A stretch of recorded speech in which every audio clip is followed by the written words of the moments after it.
umaga mga kapuso. Ito po ang News TV Live. Isinasagawa po ngayon ang isang press conference sa COMELEC. Pakinggan po natin ito.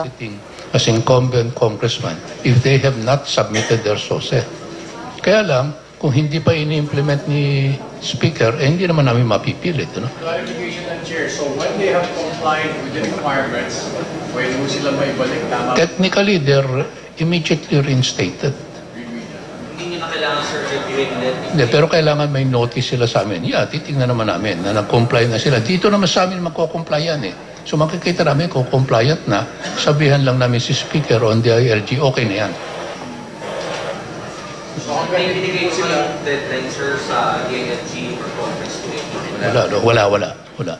Hindi naman masyado maganda, which means it will not really good. We expect that the DILG and the Speaker will implement it immediately. Kasi nga, sabi ko nga dapat hindi na nga naka-assume ito noong June 30. Pero nag-assume na, so ang hinihingi namin is, bumaba muna kayo dyan. Ang gusto ko lang idagdag is these are manifestations of the Commission's actual desire to ensure na ang mga batas sinusunod. Yun ang problema eh. Ang tagal nang binigay namin ng warning ito. Diba? Matagal na yung resolution namin eh. Over about 6 months before the elections. 1 year. So alam na dapat nila ito eh. Pero hindi pa rin sumusunod. Alam naman nila na we entered into an agreement with the ILG nung pampanahon ni Secretary Robredo. And yet, makikita nyo, meron pa rin hindi nagko-comply. Siguro, dinidiin lang namin na hindi po pwede ito sa amin ngayon. Ibang usapan ito because in previous years, in previous elections, hindi masyado pinapansin itong provision ng batas na nakalagay, you cannot assume if you have not filed. So, gumagawa lang kami ng panibagong higpit para maintindihan nila na hindi tayo nagbibiro.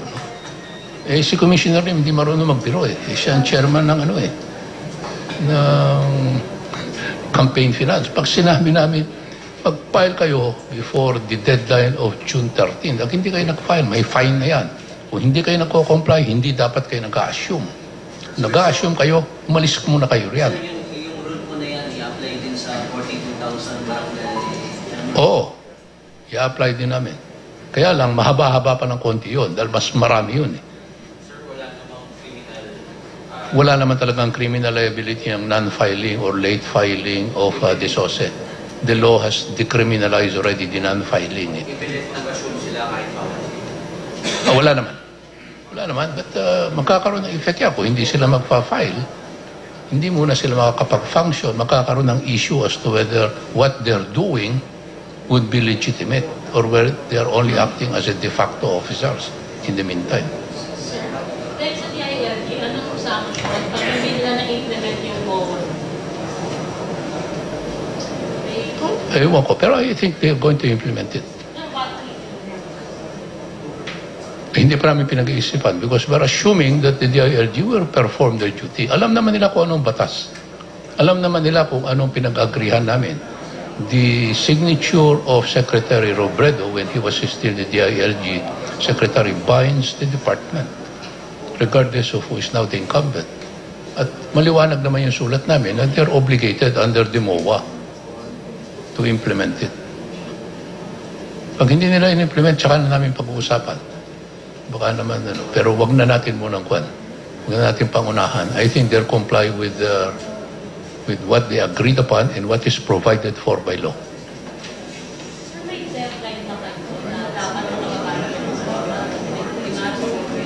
Wala. Kasi effectively, hindi na nga sila dapat nakapag-assume noong June 30. So walang deadline.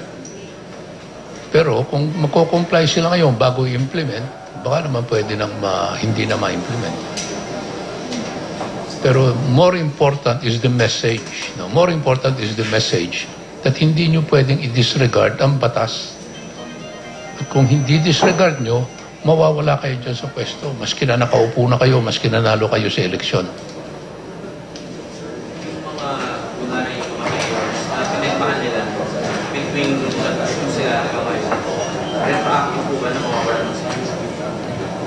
What do you mean pinirmahan nila? Magpipirma sila ng bako? Order sa CPC ordinance. Since Hindi. Wala naman.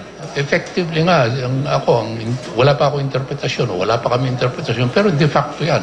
Kasi nag-assume na sila, sumumpa na sila, magkakaroon siguro ng konting issue.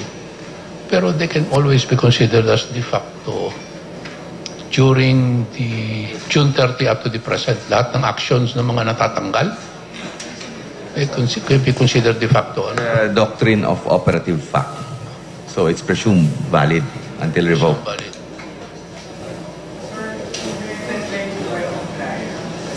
Wala. Ang may deadline, hindi kami, kung hindi ang DILG, sila ang dapat mag-implement under our MOA. Tsaka si Speaker. Hindi naman namin pwedeng orderan si Speaker. Kumbaga sa sulat namin is informative.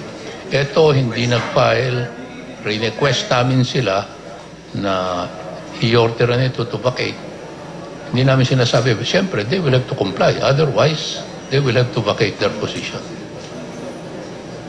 Deadlines, wala. Hindi nga namin talaga gusto sana mag-announce ngayong Pasko Pero mabuti na yun para linisin na nila yung kanilang record before Pasko. Ang message nyo dun sa mga tinamaan na commission? Yung message ko lang, ang message ng komisyon sa mga kandidatong nananalo, huwag nilang kakalimutan yung kanilang mga obligasyon after the elections. May mga provisions ng batas, may mga provisions ng election law na alam dapat nila at hindi naman namin tinatago ito sa kanila These are resolutions passed long before. They are constantly reminded. Sinasabi namin, eto na mga deadlines. Mag-submit na kayo, eto ang form, kayo mismo ang pumirma. Hindi naman pwedeng mag-SPA. Kung may mali doon, hindi naman namin pwedeng pakulong yung attorney. In fact, ang makukulong, ang magpa-fine ho doon is yung kandidato. Kung hindi siya nakapirma ron, di wala siyang magiging liability. So, para siyang hindi nag-file.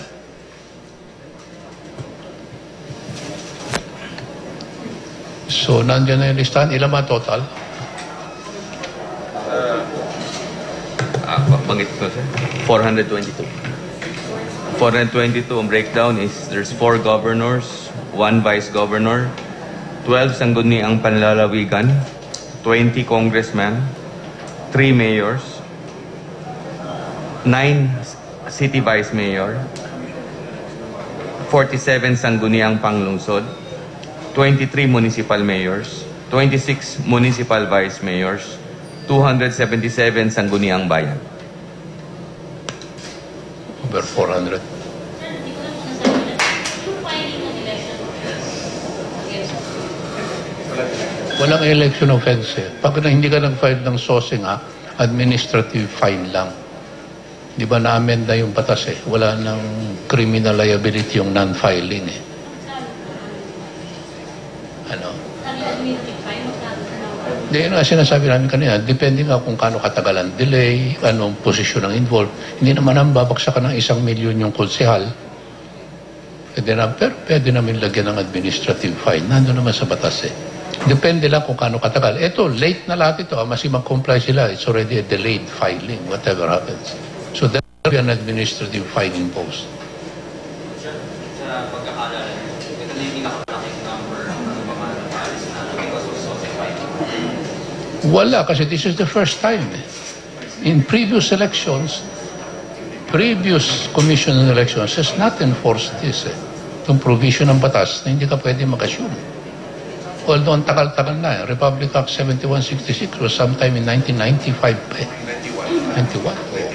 Hindi kino-comply Kaya lang, gusto lang namin sabihin na merong ganitong batas na hindi kayo basta pwede. That is the reason why, long before the elections, we invited Secretary Robredo here to sign with us the MOA because we intend to implement this already.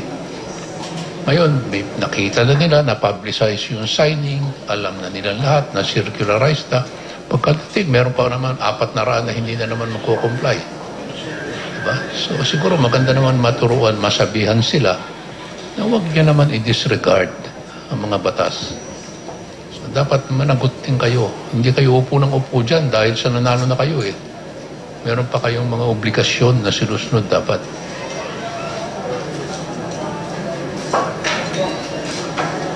Okay?